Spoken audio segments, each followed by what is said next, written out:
আপনারা শব্দ অনেকে শুনতেই পারতেছেন যে কিভাবে, আর এই যে রাস্তার থেকে যে ইটগুলো ঠিক আছে এগুলা চাকার মধ্যে বাড়ি খায়, আমার নিচে যে কিটগুলি আছে কিটগুলিতে যেভাবে বাড়ি খাচ্ছে, ওই যদি আর কিছুক্ষণ বাড়ি খায় ঠিক আছে আমার কিট ভেঙে যাবে। ঠিক বলেছো। তো আপনারা বেরিয়ে অসুস্থ হবেন আর এই হসপিটালে এসে ভর্তি হবেন, তো তাদের ইনকাম চলবে ভালোই ভরপুর। তো সবাই বেশি বেশি করে সিগারেট খাবো আর সবাই হসপিটালে ভর্তি থাকবো। খুশি হলাম তোমার কথা শুনে। বিসমিল্লাহির রহমানির রহিম। আসসালামু আলাইকুম audience and my dear subscriber. তো সবাই কেমন আছো? আশা করি সবাই ভালো আছো, তোমাদের দোয়াতে আমি আল্লাহর রহমতে ভালো আছি। তো আজকে 3 নম্বর রোজা ডান, ঠিক আছে। আজকে মোটমাট 3টা রোজা শেষ হয়ে গেল, আর এই রোজার মধ্যে আপনাদের সবাইকে আমার নতুন ভিডিওতে স্বাগতম অ্যান্ড রমজানের পবিত্র রমজানের শুভেচ্ছা।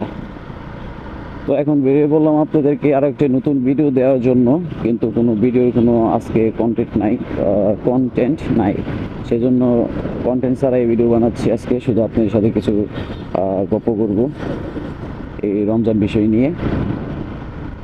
তো গল্প করার আগে আমি এখন এক জায়গায় যাব, জাস্ট ওই জায়গায় একটা মাই ফ্রেন্ড, আমার বন্ধু আম্মু অ্যাক্সিডেন্ট করছে, তো তাকে একটু দেখতে যাব। দেখতে যাওয়ার পরে ওই জায়গায় দেখা সাক্ষাৎ করে তারপর একটু যাব পাম্পে তেল ভরতে, কারণ তেল না বললে গাড়ি চলবে না। তো সেজন্য আগে যেতে হবে আমাকে একটা হসপিটালে, লেমন হসপিটালে। ওখানে আমার ফ্রেন্ডের আম্মু ভর্তি আছেন, তো আগে সেখানে যাই, সেখানে যেয়ে তার সাথে দেখা করার পর আপনাদের কাছে ফিরে আসতেছি। এই রোজার মাসে রাইডারদের একটা সমস্যা আছে। এই রোজার মাসে রাইডাররা রাইডিং করতে গেলে বহুত কষ্টের সম্মুখীন হতে হয়, বহুত কিছু সম্মুখীন করতে হয়। সেটা আপনারা ভালো করেই জানেন, যারা যারা রাইডার আছেন তারা অবশ্যই জানেন যে রোজার কালে রোজা রেখে বাইক রাইডিং করতে গেলে কত কিছু সহ্য করতে হয়, যেটা বলার বাহিরে। তো আমরা কি আর করবো, সহ্য করতে হয়, স্বাভাবিক। সহ্য ছাড়া কিন্তু ভুলে ভালো যদি দিয়ে ফেলি তাহলে কিন্তু রোজা ভেঙে যাবে। ওকে, তো যাই, আমরা প্রায় চলে আসছি আমাদের ফ্রেন্ডের হসপিটাল বলে আমার ফ্রেন্ড যে সাবাস। এদেরকে কি বলা উচিত, যাই বলা উচিত, কিন্তু কিছু বললাম না, রোজা আছে দেখে।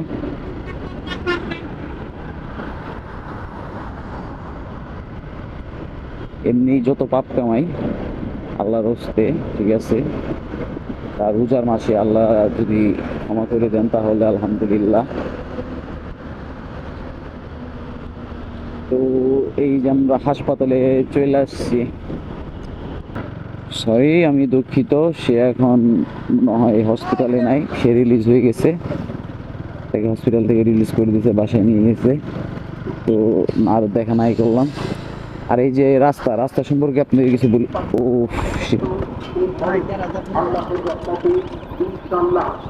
আপনারা শব্দ অনেকে শুনতেই পারতেছেন যে কিভাবে আর কি পাথরে ইটা, আর এই যে রাস্তার থেকে যে ইটগুলো ঠিক আছে এগুলা চাকার মধ্যে বাড়ি খায়, আমার নিচে যে কিটগুলি আছে কিটগুলিতে যেভাবে বাড়ি খাচ্ছে, ওই যদি আর কিছুক্ষণ বাড়ি খায় ঠিক আছে আমার কিট ভেঙে যাবে। আসলে মনে হইতেছে আমার কিট ভেঙে গেছে রাস্তার এই ইটের কারণে, কারণ আমি জোরে চালাইতে পারতেছি না, আস্তে চালাইতে পারতেছি না, আমার পায়েটা ছিটাইতেছে, একদম ব্যথা পাইতেছি কিছু। ম্যান, এইভাবে কি গাড়ি চালানো যায়?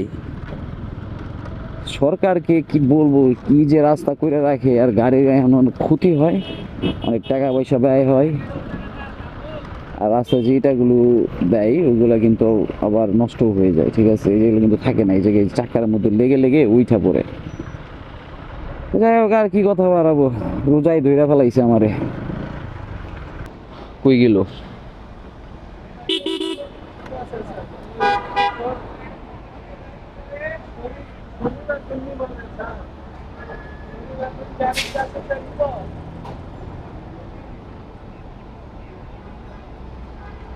একশো টাকায় আছে।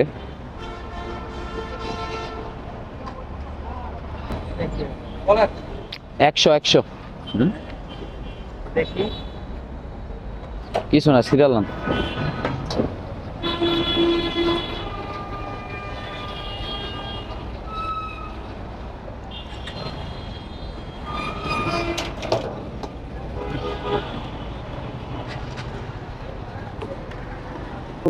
তেল ভরা শেষ, তেল ভরা শেষ করে এখন আমরা আবার রওনা দিয়ে দিলাম আমাদের এলাকার দিকে। কারণ এখন বাজে মাত্র 2:35, আর এখনো ইফতারের সময় আসতে এখনো 2.5 ঘন্টা 3 ঘন্টা 3.5 ঘন্টা বাকি আছে, 3.5 ঘন্টা প্লাস ধরতে গেলে 3.5 ঘন্টা প্লাস। হ্যাঁ হ্যাঁ হ্যাঁ, 3.5 ঘন্টা। ওই 3.5 ঘন্টা কি করবো কি না করবো ভাবতে পারতেছি না। এভাবে ঘুরে ঘুরে কাটাইতে ঘুরবো, কারণ আমাকে বোঝাই ধরে ফেলছে, কিছু করার নাই।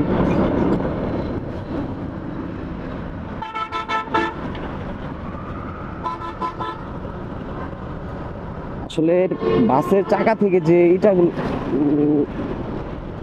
আলহামদুলিল্লাহ আলহামদুলিল্লাহ, যাই হোক শুকরিয়া আদায় করি আলহামদুলিল্লাহ, তারা খুব সুন্দরভাবে চালাচ্ছে, তাদের জন্য সবসময় দোয়া করি। এবং রমজান মাসে শুধু দোয়াটা করি, ঠিক আছে? তাছাড়া রমজান মাসটা শেষ হোক, তারপরে এদের দোয়া আমি আবার ফিরিয়ে নিব, ঠিক আছে? তখন তারা তারা আমার জন্য দোয়া করবে। তো রমজান মাসটা শুধু শেষ হোক, একটু ধৈর্য ধরি, তাদের দোয়ার অপেক্ষা করি।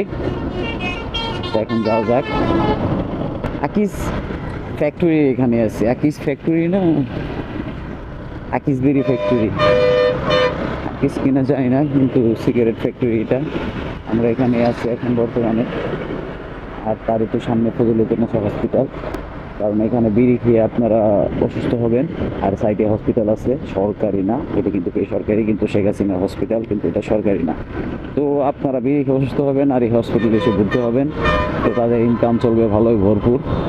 তো সবাই বেশি বেশি করে সিগারেট খাবো, এবং সবাই হসপিটালে ভর্তি থাকবে। মানে যে গন্ধ আসতেছে, ঠিক আছে, এই গন্ধটা আমি সহ্য করতে পারি না, আমার মাথা পুরা ঘুরান দিয়ে উঠে, একদম প্রচণ্ড ব্যথা করে।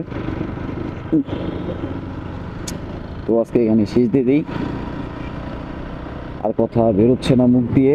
নেক্সট টাইম ইনশাল্লাহ একদিন, কয়দিনের ভিতরে আপনাদের কাছে ফিরে আসবো আবার, কারণ রোজার ভিতরে ভিডিও করা অনেক কষ্টকর হয়ে যায়। তো সবাই ভালো থাকবেন, সুস্থ থাকবেন, আমার জন্য আমার কাছে দোয়া সবসময় আছে। আল্লাহ হাফেজ, আসসালামু আলাইকুম। হ্যাঁ, সবাই 30টা রোজা রাখবো ইনশাআল্লাহ।